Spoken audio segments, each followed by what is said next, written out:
दोस्तों, एक महिला बुर्का पहनकर महाकुंभ मेले में दुकान लगाई हुई थी और वो अपनी दुकान पर बैठकर सामान को बेचा करती है। थोड़ा समय बीतता है, तब तक चार साधु वहां पर आते हैं और उससे दान पुण्य करने की बात करने लगते हैं। वो महिला अपने गल्ले से निकालकर 50 रुपए उन साधु महात्मा को देने लगती है। तो वो साधु महात्मा कहते, बेटी 50 रुपए में क्या होगा, हम चार लोग हैं, इससे क्या होगा, कुछ और दान पुण्य कर दो जिससे हम लोगों का भी भला हो जाएगा और तुम्हारा भी उद्धार हो जाएगा। इस बात को सुनकर वो महिला थोड़ा सोचने लगती है और उसके बाद वो अपने मेन गल्ले को खोलती है और उसमें से कुछ और पैसा निकालकर देने लगती है। लेकिन जब उन साधुओं की नजर उसके उस पैसे पर पड़ती है जो कि लगभग 7-8 हजार रुपए होते हैं, तो उसमें से एक साधु दौड़कर उसका हाथ पकड़ लेता है, दूसरा साधु उसका मुंह दबा लेता है और दो साधु जो बचते हैं वो तुरंत उस पैसे को छीन कर लेकर भागने ही वाले थे। तब तक कुछ और साधु आ जाते हैं और इन सभी को पकड़ लेते हैं। आखिर दोस्तों, वो महिला कौन थी जो बुरके में वहां पे दुकान लगाए हुए थे, और वो साधु कौन थे जो आकर तुरंत पकड़ लेते हैं?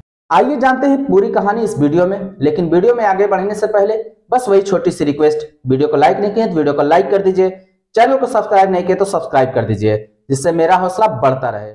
दोस्तों, इस कहानी की शुरुआत होती है महाकुंभ मेले से, जो 13 जनवरी से शुरू हो चुका है, जहां पे करोड़ों की संख्या में श्रद्धालु, साधु महात्मा और नागा साधु और छोटे मोटे दुकानदार, बहुत से लोग देश के कोने कोने से एकत्रित हैं। उसी में एक आदमी होता है जिसका नाम राजवीर होता है और उसकी पत्नी होती है जिसका नाम सुनीता होता है। ये दोनों लोग बिहार के रहने वाले होते हैं। बिहार में ये लोग छोटा मोटा ढाबा चलाते हैं और उसी से अपने परिवार की घर गृहस्थी चलाया करते हैं। जब उसकी पत्नी सुनती है कि इस बार महाकुंभ मेला लगने वाला है, तो वो अपने पति राजवीर से कहती है कि अजी सुनते हो, इस बार महाकुंभ मेला लग रहा है, क्यों ना हम भी अपनी दुकान वहां पर लेकर चलें, वहां पे करोड़ों भक्तों की भीड़ होगी, उसमें हम लोग भी कुछ अच्छा खासा मुनाफा कमा लेंगे।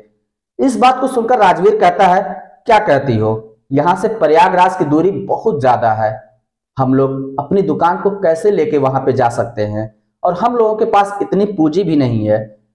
तो सुनीता कहती है, जो हमने इकट्ठा किया है वो पैसे ले लेते हैं, कुछ अपने रिश्तेदारों से ले लेते हैं, कुछ लोगों से कर्ज ले लो, लेकर वहां पे चलो, इसी बहाने कम से कम कुंभ मेले का दर्शन भी हो जाएगा और हम अपनी वहां पे दुकान भी लगा के अच्छा मुनाफा भी कमा लेंगे। जब पत्नी जिद करने लगती है तो राजवीर मान जाता है। अब दोनों के बीच में बात तय तमाम हो जाती है। अगले दिन सारी व्यवस्था करके वो घर से रवाना हो जाते हैं। जब वो प्रयागराज कुंभ के मेले में पहुंचते हैं तो वहां पे अपनी व्यवस्था के अनुसार एक जगह देखकर वो अपनी दुकान लगाना शुरू कर देते हैं। जब दुकान लगकर तैयार हो जाती है, सामग्री लाकर सामग्री तैयार करने की बारी होती है, तब सुनीता कहती है कि तुम जाओ बाजार से सामग्री लेकर आओ, तब तक मैं मेले को घूम कर आती हूँ, देखती हूँ यहाँ पे कैसी रौनक है और कहाँ क्या चीज है, क्योंकि हमने सुना है कि 12 साल के बाद ये महाकुंभ मेला लगता है। और हाँ दोस्तों, ये 12 साल के बाद महाकुंभ मेला लगा हुआ है, जिसमें करोड़ों की संख्या में भीड़ है। ये कहकर उसकी पत्नी दुकान से मेले की तरफ चली जाती है। राजवीर अपने सारे पैसों को निकालता है और जो ही वह सामग्री लेने के लिए जाने वाला होता है, तब तक वहां पे 4 साधु आ जाते हैं और कहते हैं, बेटा कुछ दान पुण्य कर दो, हम भी बड़े दूर से आए हैं। इस बात को सुनकर राजवीर 10 रुपए निकालता है और साधु महाराज को देने लगता है। लेकिन साधु महाराज कहते हैं, क्या बेटा 10 रुपए दे रहे हो, अगर इसी तरीके से सभी लोग 10-10 रुपए देंगे तो हमारी जीविका कैसे चलेगी, हम लोगों का क्या होगा। इस बात को सुनकर राजवीर थोड़े समय सोचने लगता है और फिर अपने उस पैसे से 50 रुपए निकालता है, जो कि वो बाजार लेकर जाने वाला था सामग्री लाने के लिए। दोस्तों, ये पैसे करीब 14,000 रुपए होते हैं। उसी में से 50 रुपए निकालकर साधु महात्मा को देने लगता है। लेकिन ये क्या, उसी में से एक साधु निकलता है और तुरंत इसके हाथों को पकड़ लेता है, दूसरा साधु इसके मुंह को बंद कर लेता है और दो साधु इसके पूरे पैसे को छीन लेते हैं और सभी लोग लेकर वहां से भाग जाते हैं। राजवीर जोर जोर से चिल्लाने लगता है, लेकिन उसकी आवाज कोई भी नहीं सुनता, क्योंकि जब तक लोग उसकी आवाज सुनते तब तक वो साधु वहां से निकल चुके थे। ये सब देखकर राजवीर बहुत हैरान परेशान हो जाता है उसके पैरों तले से जमीन खिसक जाती है। वो सोचने लगता है ये साधु तो नहीं हो सकते, क्योंकि साधु ऐसी हरकत नहीं कर सकते हैं। ये जरूर लुटेरे ही थे जो मुझे लूट कर लेकर चले गए। अब मेरा क्या होगा, क्योंकि अब मेरे पास पैसे भी नहीं है। अब मैं क्या करूंगा? अब मैं अपनी दुकान कैसे चलाऊंगा? जो पैसे बचे हुए थे उसी से मुझे दुकान चलानी थी, उसी से मुझे मुनाफा कमाना था। अब वो मेरे पास पैसे भी नहीं है। अब मैं अपनी दुकान को लेकर घर पे कैसे जाऊंगा? अब मैं दुकान किस तरीके से चलाऊंगा? अब मेरा क्या होगा? ये सोचकर राजवीर जोर जोर से रोने लगता है। थोड़े समय के बाद उसकी पत्नी सुनीता वहां पे आ जाती है और पूछती है कि अरे क्या हुआ? तुम तो सामग्री लाने के लिए गए हुए थे, क्या हुआ, नहीं लेकर आए क्या? तो वो कहता है अभी क्या बताऊं, अभी सामग्री लेने जाने वाला ही था, तब तक ऐसी ऐसी घटना हो गई। वो सारी घटना अपनी पत्नी को बता देता है। अब पत्नी सर पकड़कर बैठ जाती है और जोर जोर से वो भी रोने लगती है। कुछ देर के बाद दोनों लोग हिम्मत बनाते हैं और अपने आंसुओं को पोंछते हैं, और वो एक पुलिस वाले को देखते हैं। तो उसकी पत्नी कहती है कि चलो वहां पे पुलिस वाले हैं, उनसे कहा जाए, शायद वो हमारी कुछ मदद करें। इस पर राजवीर और उसकी पत्नी दोनों लोग उस पुलिस वाले के पास जाते हैं और उसको अपनी सारी बात बताने लगते हैं। तो पुलिस वाला कहता है कि क्या बोलते हो, साधु महात्मा लोग ऐसे करेंगे? हो ही नहीं सकता। राजवीर बोलता है मैं भी मानता हूं कि वो नहीं कर सकते, और वो साधु थे भी नहीं, वो तो लुटेरे थे साहब, जो मेरे सारे पैसे लेकर चले गए। अब मैं क्या करूंगा, किस तरीके से मैं अपनी दुकान चलाऊंगा? इस पर पुलिस वाले बोलते हैं तुम बताओ, इतने लोग साधु महात्मा हैं, मैं कैसे उन लोगों को पकड़ूंगा? और तुम्हें ही अपना ध्यान रखना चाहिए था, तुम खुद ही ध्यान नहीं रख पाए, तो मैं किस साधु को जाके पकड़ूं? भाई इसमें मैं तुम्हारी कोई भी मदद नहीं कर सकता। जब तुमने अपना पैसा खुद ही गंवा दिया है, मैं इसमें तुम्हारी क्या मदद कर सकता हूं? इस बात को सुनकर सुनीता और राजवीर उदास हो जाते हैं और उनकी जो आखिरी उम्मीद थी वो भी खत्म हो जाती है। अभी कुछ सोच ही रहे थे, तब तक वहां पे एक लाल बत्ती की गाड़ी आकर रुकती है। उसमें से एक बड़े साहब निकलते हैं। उस बड़े साहब को देखकर सभी पुलिस वाले अलर्ट हो जाते हैं और उनको जोरदार सलामी देते हैं। तो वो बड़े साहब इन पुलिस वालों से कहते हैं कि चारों तरफ तुम लोग अलर्ट रहना, कोई भी असामाजिक तत्व शांति भंग न करने पाए। तुम हर किसी पर कड़ी निगरानी करना, किसी के साथ कोई अनहोनी नहीं होनी चाहिए। सभी लोग एक साथ में जी सर बोलते हैं।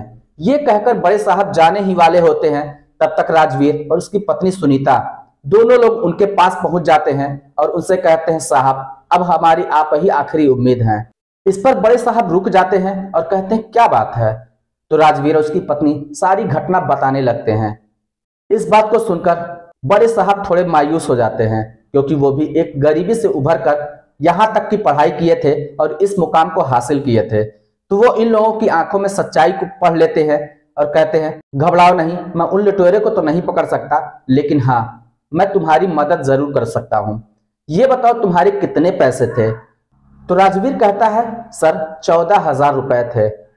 इस पर बड़े साहब अपने पॉकेट से 14,000 रुपए निकालकर राजवीर को दे देते हैं, और देने के बाद राजवीर से कहते हैं इस बार तुम लोग बहुत ही सतर्क रहना, क्योंकि यहाँ पे इतनी भीड़ है, इसमें कुछ अनहोनी हो सकती है, तुम लोग सतर्क रहना।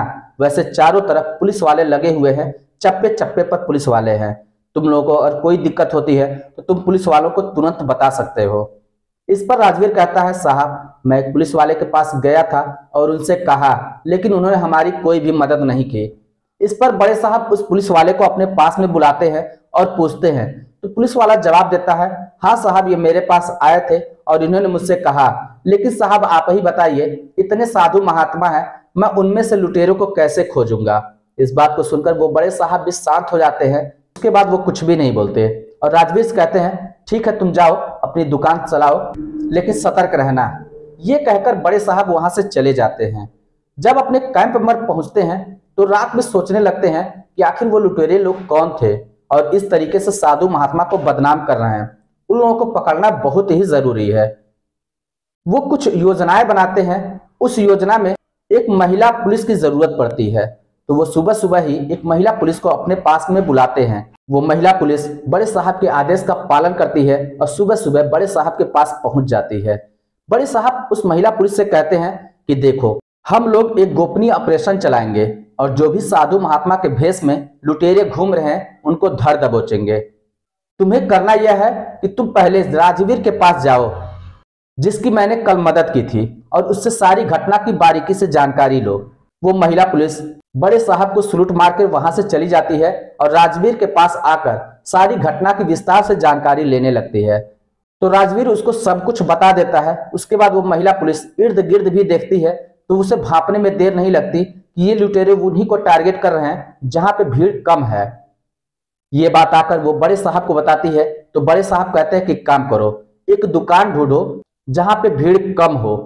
अब वो महिला पुलिस एक ऐसी ही दुकान की तलाश करती है जो कि एक मुस्लिम की दुकान होती है।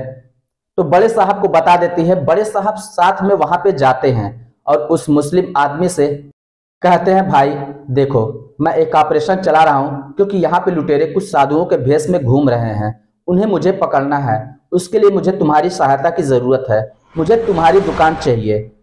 इस बात को सुनकर वो मुस्लिम दुकानदार मान जाता है, जो कि बिसाते की दुकान खोला हुआ था, जो कि श्रृंगार का सामान केवल बिकता था। वहां पे ये महिला पुलिस बुर्का पहनकर बैठ जाती है और सामान को बेचना शुरू कर देती है। एक दिन गुजरते हैं, 2 दिन गुजरते हैं, और तीसरे दिन फिर वही चारों साधु उसी दुकान पर आते हैं और इस महिला से कहते हैं कि बेटी, हमें भी कुछ दान पुण्य कर दो, हम लोग बहुत दूर से आए हैं और यहाँ पर कुंभ मेला देखने के लिए, और कुछ दान पुण्य कर दोगे, ईश्वर तुम्हारा भला करेगा। इस बात को सुनकर वो महिला अपने गले से 50 रुपए निकालकर उस साधु को देने लगती है।